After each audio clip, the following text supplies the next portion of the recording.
Welcome back, guys, to another episode of Mobility Mondays, and today we're going to be talking about exercises that we can do to help with knee pain. Now, knee pain is a very complex one, but it's probably something that we all experience, whether it's a niggle or it's an actual more extreme condition of breakage, a tear, or whatever it may be. So let's get one misconception out the way, and that is that squatting is bad for your knees. A lot of people will say this because when they squat, they get knee pain. So it sort of makes sense that why would I keep doing something that's giving me pain? That must mean that exercise of squatting down and getting back up, that exercise must not be great for my knee. Well, actually, it's the reverse. The more you can take your knee joint through its fullest range of motion with load, under correct load management, should I say, the stronger that joint is going to be. There's a ton of reasons why someone might be experiencing knee pain, as I said, but I'm going to run through some of my favourite drills that I've done with clients over the years that has helped them gain more control and more confidence in doing certain exercises. So as always with these videos, I am a coach, personal trainer, and I've trained hundreds of people over the last couple of years.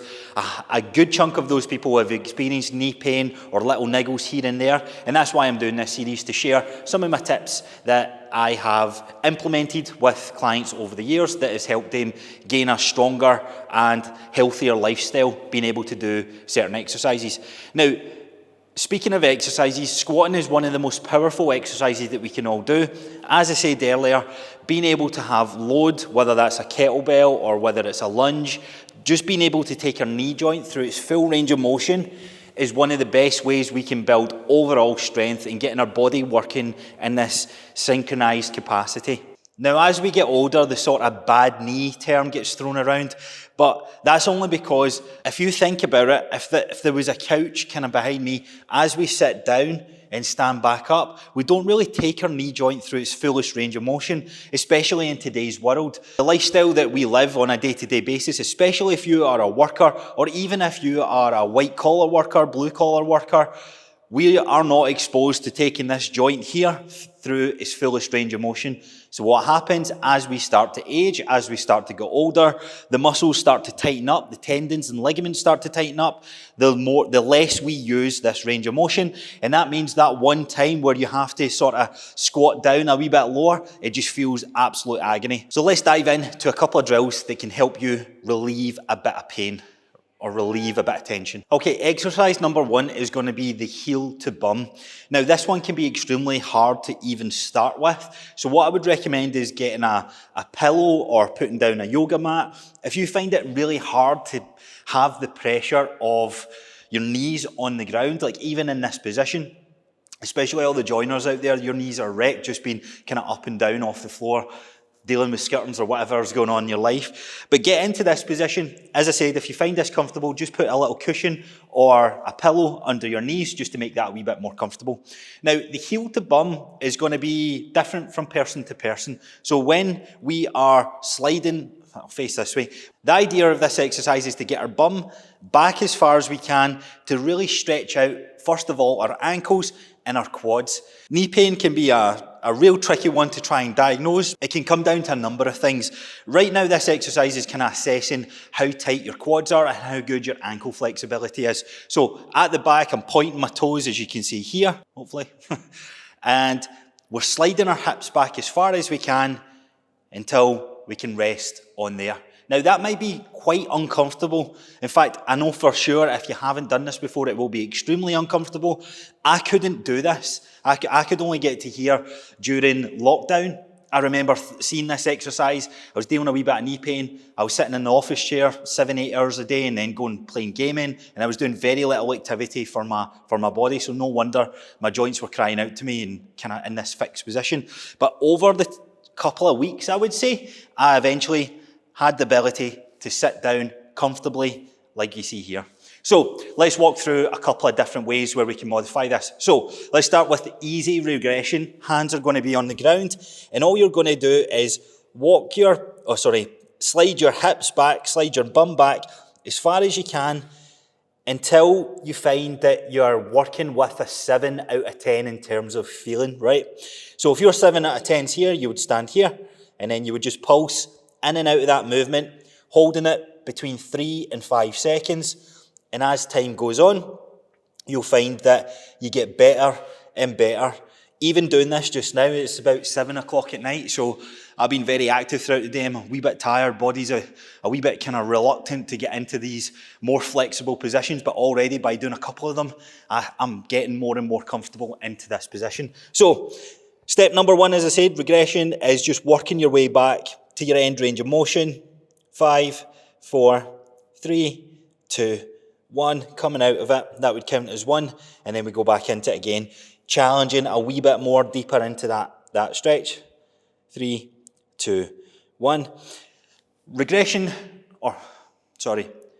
Progression number 2 would be not using your hands and just sort of working your way down. Again, a lot of people might not necessarily feel this in their quads, they might actually feel it in their ankles, but that's okay, because as much as we're looking at knee pain, we want to make sure our ankle flexibility is both challenged from not just the ankle flexing forward, but flexing backwards, and that's what we're doing here. Cooper's just coming into the video to say hi. Right, so when we're pointing our toes at our back, using our body weight, coming all the way down as best we can, then we can start to sit back onto that. Once you find over time that you are getting better and better at this, you can move to this next progression, which is probably the last part of this, the more trickier part, and that is the lean back method. So we can either lean back with one hand, and then we're driving our hips up off the floor, and we're going to feel that stretch right down the front of your thigh. You can have both legs on, and then drive the hips up, hold for a couple of seconds, back down. If you start to feel a wee bit of cramp come up, just walk forward, kind of roll the ankles a little bit, back into this position, hips up, 3, 2, 1, back down, hips up, back down. So that is your bum to heel stretch. As I said, a really great drill to start with. A very complex drill to start with as well, but there's a couple of ways you can modify it so that anyone can sort of play about with this movement. Exercise number 2, or mobility drill number 2, we're going to try and find a bench. You can do it on the chair of the kitchen, you can do it on the couch, but if you don't want to do it elevated, you can just do this on the floor. I'll run through that in a little sec. So what we're going to do is place one foot up on there, and then we're going to drive our knee. The goal is to get our knee joint fully flexed over as best we can, and then we're pulsing back. So a lot of people won't have experience with fully opening up that knee joint. The best way I can describe this is like a door hinge that opens and closes. It can't move any other way. All it can do is open and close. So if we've got stress from the ankle or the hip that's a ball and socket joint, that joint can put stress on that knee joint, because that's moving in a different dynamic to where the knee joint just opens and closes. So what we're going to do here is foot flat on the bench first of all, and then you're driving your knee as far over as you can. Don't be afraid for your heels to come up a little bit. Go on the balls of your feet so you're feeling that stretch right up and all down that whatever leg it is that you're doing it with, and then you're going to pulse back.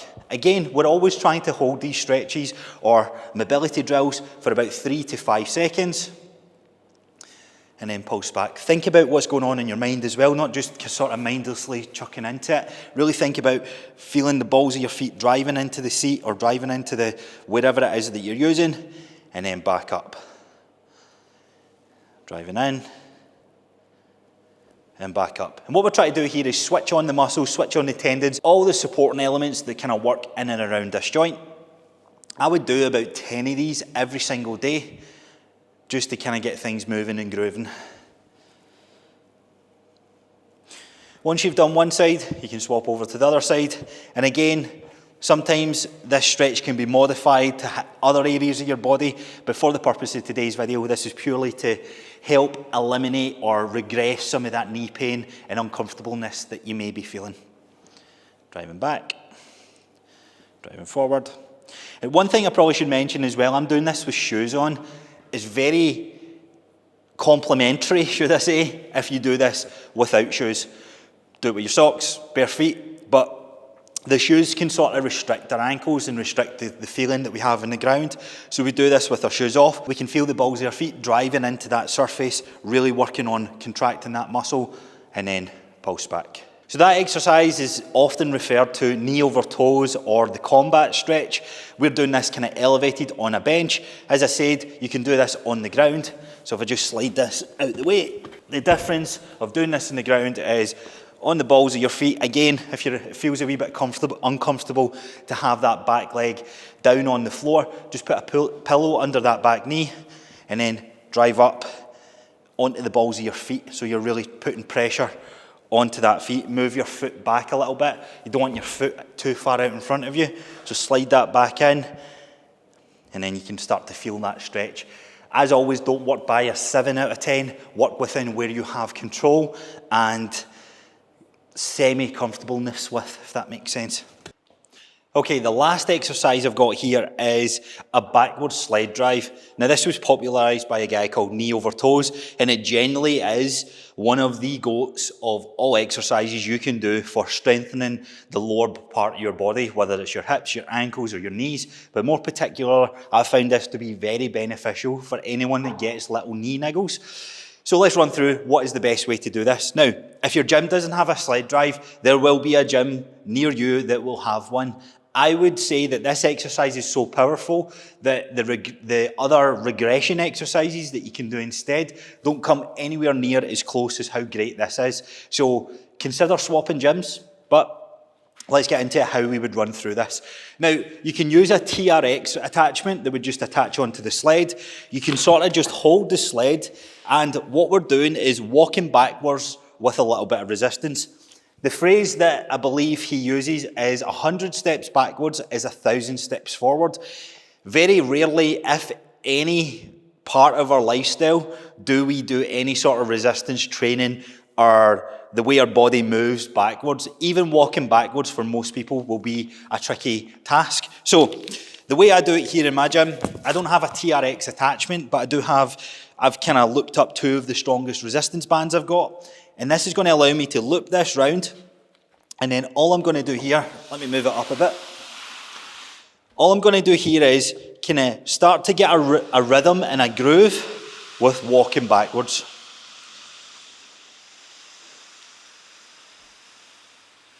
As I'm walking backwards, I can start to feel that resistance working right through my quad and my knees.